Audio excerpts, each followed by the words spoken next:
और एक ऐसा बड़ा भूकंप हुआ, जब से मनुष्य की उत्पत्ति पृथ्वी पर हुई तब से ऐसा बड़ा भूकंप कभी नहीं हुआ। अभी ये भूकंप हो रहे हैं, उसके बाद में यहाँ पर फरात नदी की बात हो रही है।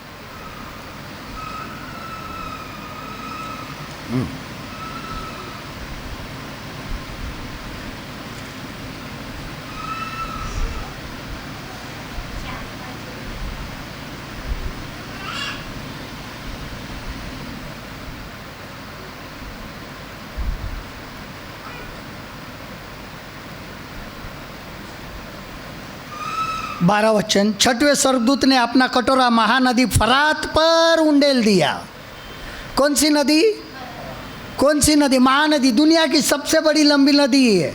1700 माइल इसका लंबाई है, 1700 माइल।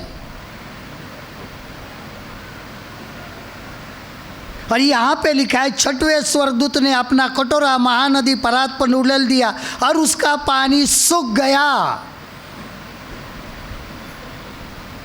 कि पूर्व दिशा के राजाओं के लिए मार्ग तैयार हो जाए। आखिरी जो युद्ध होने वाला है उसकी तैयारी है। अब दुनिया देख रही है टीवी पे कि फरात नदी क्या हो गई। बाइबल को छोड़ के किसी भी किताब में नहीं लिखा है। अभी फरात नदी सूख रही है। लिखने वाले को पता था क्या? उसने कल बाइबल लिखी है क्या? बाइबल कल लिखी है। और ये पूछते हैं उसका आना ऐसा कैसा नहीं। ये तो चिन्ह तो पूरे होने दो बाबा। जब तक चिन्ह को नहीं समझते हैं हमें समझ में आने वाला नहीं है। और ऐसे ही चिन्ह दिए, देखिए दूसरा तीमुथियुस 3 अध्याय और 1 से 8 पद। 2 तिमोथी चैप्टर 3 वर्स 1 to 8। तिमोथियुस का दूसरा आम खत 3 बाब का 1 से 8 कलाम। अंतिम दिनों में अधर्म, पर यह स्मरण रख कि अंतिम दिनों में कठिन समय आएंगे। कठिन समय आ रहे हैं, चल रहा है, चिन्ह है। क्योंकि मनुष्य स्वार्थी है ना, स्वार्थी, लोभी है, डिंग-मार, मेरे जैसा कोई नहीं, डिंग मारता है, अभिमानी, निंदक, माता पिता की आज्ञा को टालने वाला, कृतघ्न, अपवित्र, दया रहित, क्षमा रहित, दोष लगाने वाले, असंयमी, कठोर, भले के बैरी, विश्वासघाती, ढीठ, घमंडी और परमेश्वर के नहीं वरन सुख विलास की ही के चाहने वाले होंगे। वे भक्ति का भेष तो धरेंगे पर उसकी शक्ति को न मानेंगे। ऐसों से परे रहना। इन्हीं में से वे लोग हैं जो घरे में दबाव घुस आते और उन दुर्बल स्त्रियों को वश में कर लेते हैं जो पापों से दबी और हर प्रकार की अभिलाषाओं में वश है और सदा सीखती तो रहती है पर सत्य की पहचान तक कभी नहीं पहुँचती। जैसे यन्नेस और यम्ब्रेस ने मूसा का विरोध किया था वैसे ये भी सत्य का विरोध करेंगे। सत्य यानी यीशु मसीह का।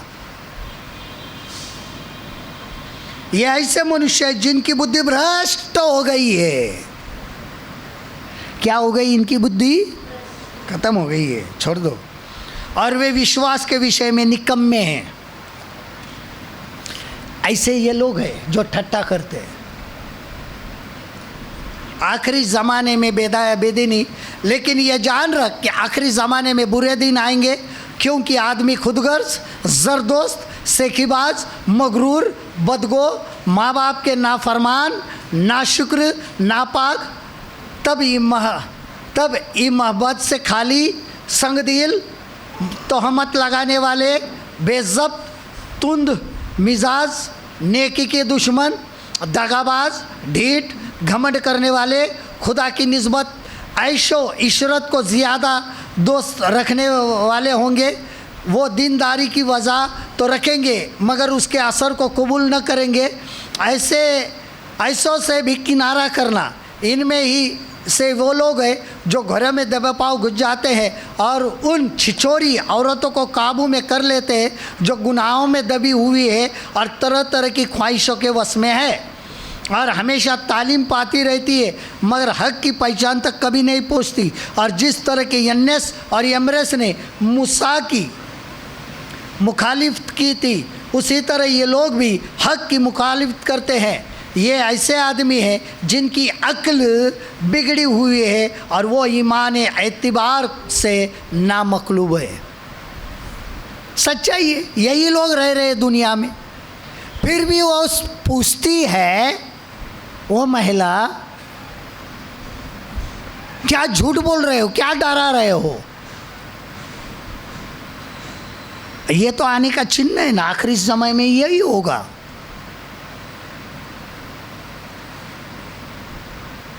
फरात नदी सूखने वाली ये भी कहा है, ये तो अभी सूख रही है। ये कब लिखा है?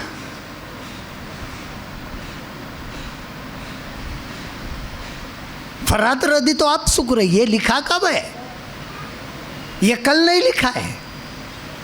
यूहन्ना को खुदा बाप ने, यीशु मसीह ने दिखाया था आने वाले दिनों में फरात सूखने वाली है।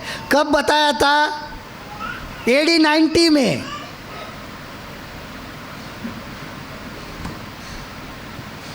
साढ़े 1900 वर्ष पहले लिखा है। फरात अब सूख रही है 2023 में।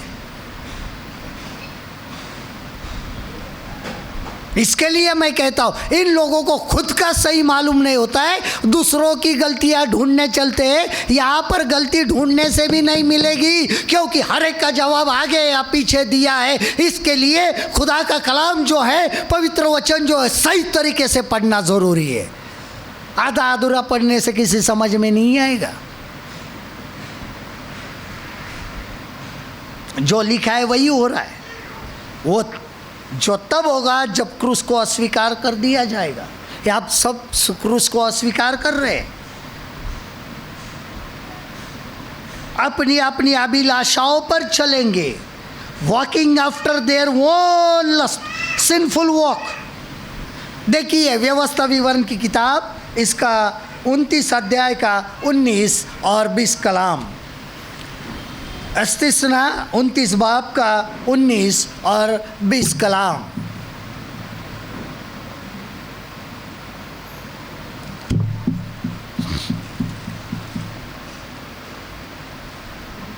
और ऐसा मनुष्य इस शाप के वचन सुनकर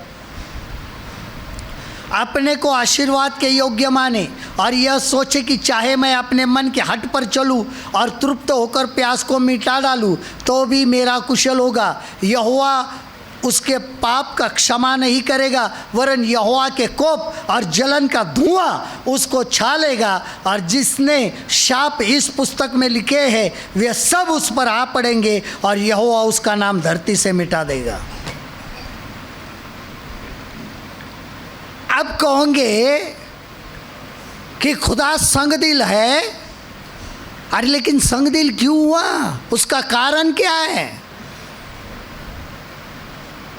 हम नाफरमान हो गए, हम आज्ञा को नहीं मानते हैं, उसके अनुसार नहीं चलते हैं। अगर इनके बेटे इनकी नहीं मानेंगे तो वो मारेंगे ही ना, उनको सज़ा तो देंगे ही। वो तो निर्माण करता है, उत्पन्न करने वाला एक ही खुदा है, दूसरा है ही नहीं।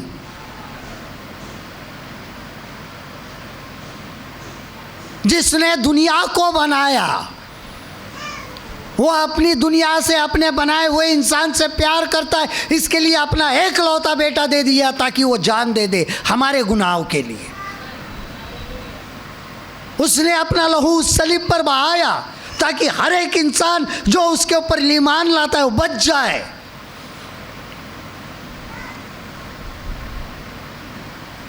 लेकिन ठट्टा करने वाले तो मौजूद है। उनको मजाक उड़ाने की आदत है। मजाक इसके लिए उड़ाते हैं क्योंकि खुद का दिमाग भ्रष्ट हो चुका है, बुद्धि भ्रष्ट हो चुकी है, समझ में नहीं आती है बात। अगर बातों को समझते थे तो ये नौबत तो नहीं आती थी। मैं उर्दू में ये कलाम पढ़ूँगा, और ऐसा आदमी लानत की ये बातें सुनकर दिल ही दिल में अपने आप को मुबारकबाद दे और कहे ये ख्वाह मैं कैसा ही हट्टी करतर के साथ खुश को फना कर डालूँ तो भी मेरे लिए सलामती है। पर खुदावंद उसे मुआफ़ नहीं करेगा, बल्कि उस वक्त खुदावंद का कहर और उसकी गैरत उस आदमी पर बर अंगेजता होगी, और सब लानतें जो इस किताब में लिखी है उस पर पड़ेंगी, और खुदावंद उसके नाम को सफ़हा रोज़गार से मिटा देगा, न्यस्त नाबूद कर देगा। इनका क्या होगा अभी इनको ही पता नहीं है। खुदावंद इनका क्या करेगी? और जब वो आएगा कलीसिया लेके जाएगा, बाद में क्या करेंगे?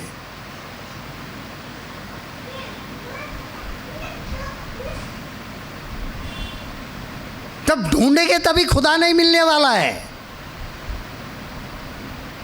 आज वक्त है कि हम सही खुदा को ढूंढे, सही परमेश्वर को ढूंढे। मजाक उड़ाना बहुत अच्छा लगता है, ये ऐसा लिखा है, ये कैसा लिखा है, समझ में नहीं आता है तो मजाक भी नहीं उड़ाना है। खुद के शास्त्रों को तो समझो ठीक से, फिर दूसरे के शास्त्रों को समझने की कोशिश करो। खुद का तो समझ में नहीं आता है, दूसरे के समझने की कोशिश कर रहे हैं। खुद का तो आधा अधूरा है। अगर उनको कहा खुद का पढ़, नहीं वो हमें पढ़ने की अनुमति नहीं, वो सिर्फ पंडित लोग पढ़ते। फिर तुम क्या करते? ताली बजाते। खुद क्या करते? अरे खुद भी समझो ना, वो पंडित 10 बात कहे, खुद भी पढ़ो और खुद भी समझो क्या लिखा है, सही है या गलत है। हमारा तो कलाम वैसा ही है, हर एक भाषा में कि खुद समझे, खुद पढ़े इसके अंदर क्या लिखा है। हमारा पवित्र शास्त्र तो हमारे कौम के बच्चे भी पढ़ते हैं। तुम्हें तो किसी को हाथ लगाने की अनुमति नहीं है। जो संस्कृत जानता है, जो पंडित है, वही संस्कृत पढ़ेगा। अगर कोई भी वेदों को पढ़ेगा तो उसके कान में उबलता हुआ शीशा डाला जाएगा। अगर वो कोई वेद पढ़ता है, कोई शूद्र वेद को सुनता है तो उसके कानों में क्या डाला जाए? उबलता हुआ शीशा डाला जाए। फिर अभी तुम्हारा खुदा देखो क्या है। दूसरों को तोहमत लगाने से पहले अपने आप को समझना जरूरी हो जाता है। कहाँ गए? हमें सबूत दो वो जिंदा है। क्यों दे भाई? है कौन तुम? ईमान रखना है रखो, नहीं रखना है मत रखो। वो जब आएगा तब पता चलेगा। फिर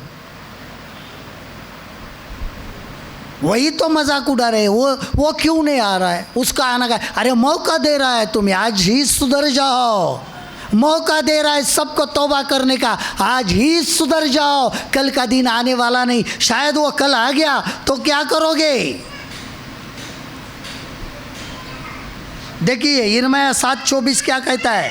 यिर्मयाह 7 बाब का 24 कलाम, यिर्मयाह चैप्टर 7 वर्स 24। पर उन्होंने मेरी न सुनी और न मेरी बातों पर कान लगाया।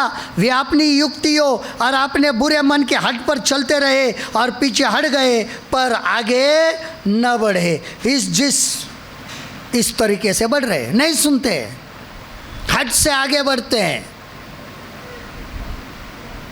गुनाह से पीछे नहीं हटते हैं। बुला रहा है खुदावन, आओ, और गुनाह कर रहे हैं। पूछ के क्या वो जिंदा है? सही में वो आने वाला है? इसके लिए बाइबल कहती उसको एक दिन 1000 बरस के समान है और 1000 बरस एक दिन के समान है। एक दिन में आएगा बोले तो 1000 वर्ष लगेंगे, 2 दिन में आएगा बोलेगे तो 2000 वर्ष लगेंगे। अब क्या करोगे?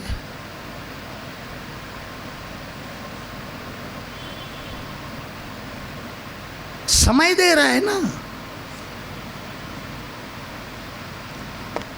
एफिसियो 2:2, एफिशियंस 2:2, एफिसियो का खत 2 अध्याय 2 वचन, जिनमें तुम पहले इस संसार के रीति पर और आकाश के अधिकार के हकीम अर्थात उस आत्मा के अनुसार चलते थे जो आप भी आज्ञा न मानने वालों में कार्य करता है। ऐसे थे हम, पहले ऐसे ही थे, आज्ञा न मानने वाले। आकाश का हाकिम जो इन हवाओं में घूम रहा है, जो दिखाई नहीं देता है लेकिन काम करता है, वो इब्लिस, उसकी आत्मा जो परमेश्वर की आज्ञा नहीं मानती है। फिलिपियो 2:18, उसके आगे फिलिपियंस 2:18, वैसे ही तुम भी आनंदित हो और मेरे साथ आनंद करो। अभी परमेश्वर के साथ में आनंद करना जरूरी है। पौलुस कहता है मेरे साथ क्या करो? आनंद करो, क्योंकि मैं क्या हूँ? आज्ञा मानने वाला हूँ। क्योंकि मैं क्या हूँ? आज्ञा मानने वाला हूँ।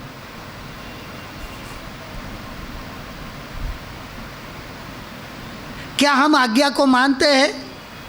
क्या हम उसकी आज्ञा के अनुसार चलते हैं? क्या हमारा विश्वास, हमारा ईमान उस पर है? पहला पत्रस 4:3। आज वचनों को समझना बहुत जरूरी है, क्योंकि अन्य जातियों की इच्छा के अनुसार काम करने और लुचपन की बुरी अभिलाषा हो, मतवालापन, लीला क्रीड़ा, पियक्कड़पन और घृणित मूर्ति पूजा में जहाँ तक हमने पहले समय गवाया वही बहुत हुआ कहता है।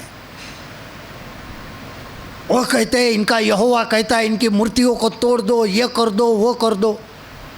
अरे लेकिन उस जमाने में मूर्तियों को बच्चों की बलि चढ़ाई जाती थी। कौन सा खुदा है कि बच्चों की बलि मांगेगा? फिर वो कहेंगे आइज़ाक की मांगी थी, इसहाक की। भाई वो तो परीक्षा थी, लेकिन खुदा को अपना बेटा देना था सबके लिए।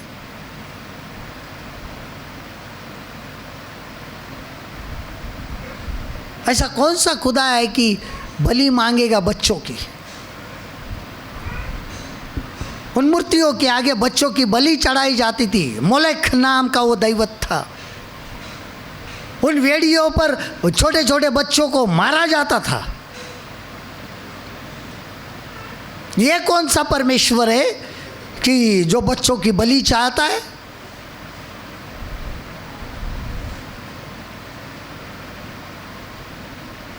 वो तो घृणित ही काम है। उन घृणित कामों के विषय में प्रभु कहता है इनको क्या करो? सजा दो। हमारे जीवन में ऐसी बहुत सारी बातें आती हुई थी कि दुष्ट अभिलाषाओं में हम क्या है? बंधे हैं, दुष्ट शैतानी इच्छा में। देखिए हबक्कुक की किताब, इसका 2 अध्याय और 5वां पद। हबक्कुक की किताब अगर किसने पढ़ी होगी तो ध्यान से पढ़ना। हबक्कुक खुद रोता है, ये खुदा ये लोगों का क्यों कुछ नहीं हो रहा है? 2:5 क्या कहता है देखो, दाख मधु से धोखा होता है, अहंकारी पुरुष घर में नहीं रहता और उसकी लालसा अधोलोक के समान पूरी नहीं होती और मृत्यु के समान उसका पेट नहीं भरता। वह सब जातियों को अपने पास खींच लेता और सब देशों के लोगों को अपने पास इकट्ठा कर रखता है। सब मुझे चाहिए। आज वही लोग हैं। आज बड़े बड़े पैसे वाले क्या कहते हैं? सब पैसा मेरे पास चाहिए, है ना? अंबानी कहता है सब पैसा मेरे पास हो, अदानी कहता है सब पैसा मेरे पास हो, बिल गेट्स कहता है सब पैसा मेरे पास हो, सब उसी के पीछे। वो चाहता है कि सब उसके हाथ में बना रहे। दिस इज इविल डिजायर, यानी शैतानी इच्छा है।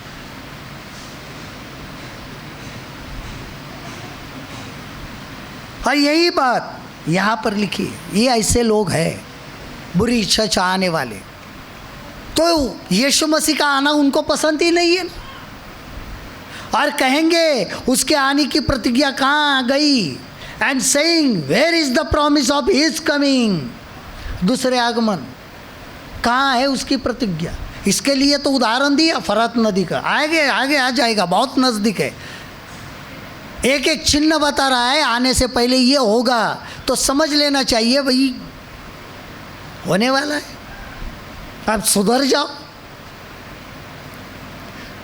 और जब वो आएगा कलीसिया उठाई जाएगी, 7 साल का 7 वर्ष का जब महाक्लेश पूरा होगा, तब तक ये फरात जितनी लंबी है पूरी सूख जाएगी।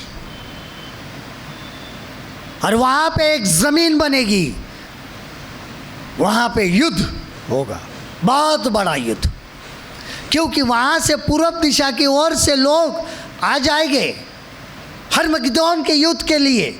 उनके लिए वो रास्ता बनाया है खुदावन ने। जब तक फरात नदी नहीं सूखती है, वहाँ के लोग यहाँ पर आकर आक्रमण इजराइल पर नहीं कर सकते। रशिया नहीं आ सकती, यूक्रेन नहीं आ सकता है।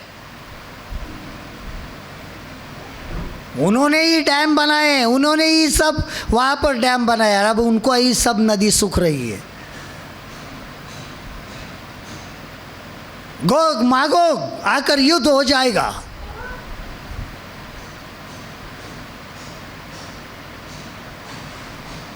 उसका आना तय है, इसके लिए हमें तैयार रहना, यही मौका देता है। यह डराना नहीं है, चेतावनी है, कॉशंस, सावधानता का इशारा है। हर चीज़ में आप देखो कि हर एक जो भी कोई भी बात होती है कि जब हम रास्ते से जाते हैं, गाड़ी चलाते हैं, तो एक सूचना लिखी रहते हैं, गाड़ी धीमी करे, आगे गतिरोधक है, स्पीड ब्रेकर है। क्यों दी जाती है चेतावनी? ताकि हम अपने आप को संभाल ले, गाड़ी की रफ्तार जो है वो कम करे। अगर हम वो चेतावनी के पास ध्यान नहीं देते हैं तो फिर हो जाता है कुछ ना कुछ। गाड़ी उड़ती है, गाड़ी का कुछ ना कुछ टूटता है, अंदर के लोग उछल के ऊपर सर पटकता है। क्यों? उस सूचना के पास ध्यान नहीं दिया, अनदेखा किया। वही बात है कि जब उसके दूसरे आगमन की ओर अनदेखा करते हैं, मजाक उड़ाते हैं, लेकिन जब आएगा तब मौका है, सूचना दी है। डराने का मतलब नहीं है, सुधरने का मौका है। बाइबल हमें सुधारने का मौका देती है। अगर सुधारना है तो ठीक, इसके लिए व्यवस्था विवरण इस्तेमाल में का, अगर नहीं है तो सजा है, उसका नाम और निशान मिट जाएगा इस जमीन पर से। फिर तो यीशु मसीह कहाँ है? खुद की जिंदगी ही मिट गई। फिर दोज़ख में जब मिलेगा तब मत पुकारो यीशु मुझे याद करो। समय गया, आज समय है, आज ही समय है। किसी को सबूत देने की जरूरत नहीं है कि वो जिंदा है या नहीं। बाइबल कहती है वो जिंदा है, खत्म हो गई बात। और वो जिंदा है, इसके लिए तो आज भी लंगड़े चलते, आंधे देखते, गूंगे बोलते, मुर्दे जिंदा होते हैं। वो जिंदा है इसके लिए। अगर वो मरा होता था तो ये कुछ नहीं होते। और क्या सबूत चाहिए? ज़रूरी नहीं है तुझे समझाना। विश्वास रखना है तो रखो, मत रखो। ठट्टाबाजी तो मजाक में उड़ा रहे यहोवा को। आगे के जो समय आएगा तब पहाड़ों को कहेंगे हम पर गिरो, हमें छुपा दो इसके क्रोध के आगे से, फिर समय नहीं है। प्रकाशित वाक्य कहती है ये लोग छाती पीटेंगे, रोएंगे, पहाड़ों को कहेंगे हम पर गिरो, हमें छुपा दो इसके क्रोध से, लेकिन उसके क्रोध से कोई नहीं छिपा सकता है, क्योंकि उसने आगाह किया है मैं आने वाला हूं। अपने बुरे कर्म को छोड़ो, चेतावनी देता है। और यही समय है आज। शायद कल हमारे लिए नहीं होगा, आज ही है, आज ही रात को आए, समय अब हो चुका है। इसके लिए आखिरी दिनों में ये लोग ठट्टा उड़ा रहे, तो खुद के ऊपर से समझ लो। जब तुम मजाक उड़ा रहे हो ना, तो समझ लो उसका आना हो रहा है। और दूर जाने की ज़रूरत नहीं, खुद ने ही समझना चाहिए।